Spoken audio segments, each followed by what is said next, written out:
Coucou les amis, aujourd'hui je vous retrouve dans une nouvelle vidéo. Alors déjà je nettoie ma plaque de cuisson, j'espère que vous allez bien. On va faire un rôti de veau. On commence tout de suite avec les ingrédients.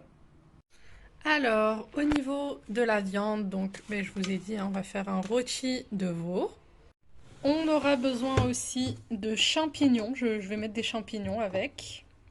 De l'huile, on va prendre un peu d'huile. Moi je vais quand même rajouter un peu d'huile d'olive, vous savez je rajoute tout le temps de l'huile d'olive de toute façon.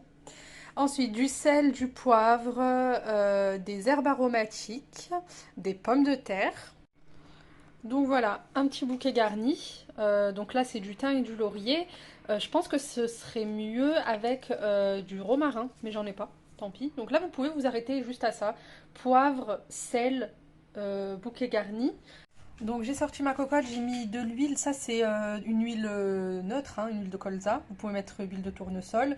Et là je vais ajouter un peu d'huile d'olive, c'est mon huile d'olive, je vous ai fait une vidéo sur celle-ci, c'est l'huile marinée avec poivre, coriandre, ail et herbes de Provence. Donc c'est une huile qui est très très très très très savoureuse. Et en plus l'huile d'olive, c'est l'huile d'olive du Maroc, de mon beau-père. Hop, j'en mets un petit peu. En fait, je fais pas moitié-moitié, je mets un peu moins d'huile d'olive quand même, hein. Et cette huile, elle est disponible dans les vidéos préparation ramadan sur ma chaîne. Allez voir, il y a plein de trucs, il y a des olives marinées, etc. C'est trop bien. Et puis, je la fais vraiment tout le temps, tout le temps. Et l'huile, elle sent, mais vraiment, vraiment, vraiment tout ce qu'on a mis dedans. Là, ça fait plusieurs mois que ça marine, hein, vraiment. Bismillah. Donc, j'ai lavé ma viande. Je vais venir maintenant la laisser bien dorée des deux côtés, de toutes les faces en fait. Désolée si je crie, mais je sais pas si vous entendez bien. Je vais bien la laisser dorer sur toutes les faces quelques minutes. Et ensuite, on va bien, en fait, jusqu'à ce que le fond de la casserole, le fond de la cocotte soit collant en fait avec les sucs de la viande.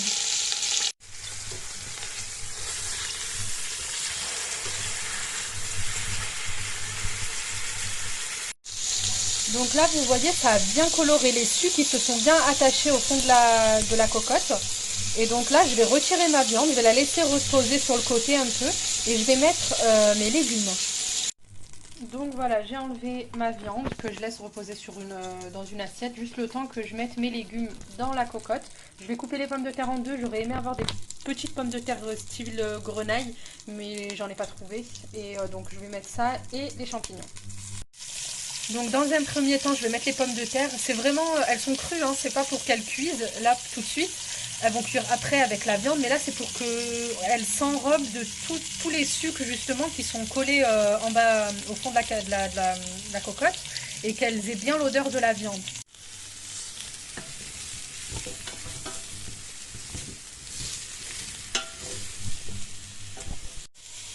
Voilà, donc au bout de quelques minutes, j'ajoute mon bouquet garni et je vais venir mettre la viande par-dessus les légumes. Hop. Voilà. Et là, je vais ajouter l'équivalent de un demi-litre d'eau.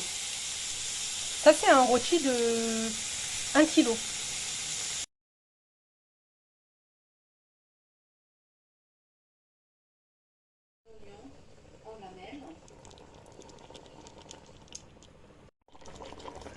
Voilà, donc maintenant on va couvrir et on va laisser cuire, on va dire un quart d'heure. Et avec tous les quarts d'heure, on va réouvrir sans mettre la vapeur, hein, je ne fais pas cuire à la vapeur, juste je couvre. Et donc, toutes les 15 minutes, on va venir arroser la viande le dessus du rôti en fait, hein, ou retourner régulièrement la viande. Donc voilà, 15 minutes plus tard, les pommes de terre sont cuites, donc je les ai retirées. Hop. Voilà, donc elles sont bien cuites. Je vais pas les laisser plus longtemps parce que sinon elles vont fondre. Et donc là, je vais laisser la viande cuire tranquillement, on va dire encore 20 minutes. Et donc là, ma viande, elle est cuite. On est 30 à 40 minutes plus tard.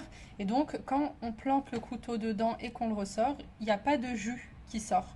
Donc ça veut dire que la viande, elle est bien cuite. Donc maintenant, je vais laisser reposer la viande. Le secret d'une viande tendre, c'est qu'après cuisson, on la laisse reposer tranquillement. Et de toute façon, bon là, il est assez tôt, on va pas manger tout de suite.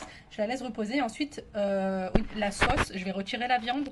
Je vais ajouter une cuillère à café de maïzena dans le fond de la cocotte. On va bien mélanger pour que la sauce, elle épaississe et que ça fasse une belle sauce onctueuse. En multijoueur ou en zone ou en récompense, quoi. Ah ouais,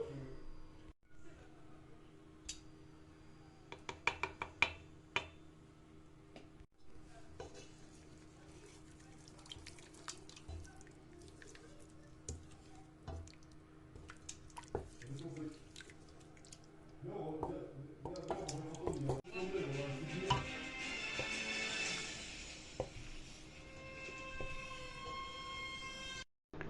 Et voici ce que ça donne donc à la fin. On présente comme ça, donc on retire les fils, on dirait pas, mais j'ai retiré les fils du rôti, les élastiques.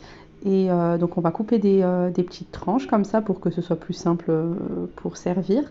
On met les pommes de terre sur les côtés et on va ajouter les champignons avec la sauce. Regardez-moi cette sauce, comment elle est onctueuse, j'ai pas de mots. C'était vraiment délicieux. Et là, il n'y a aucune épice autre que ce que je vous ai montré. Au début, je voulais rajouter des épices ou un bouillon, mais finalement, le fait de laisser la viande cuire et que les sucs s'accrochent au fond de la casserole, c'est ce qui va en fait, ça fait vraiment un jus de viande et rien d'autre. Donc c'était vraiment délicieux. J'espère que vous allez essayer cette recette et je vous dis à bientôt.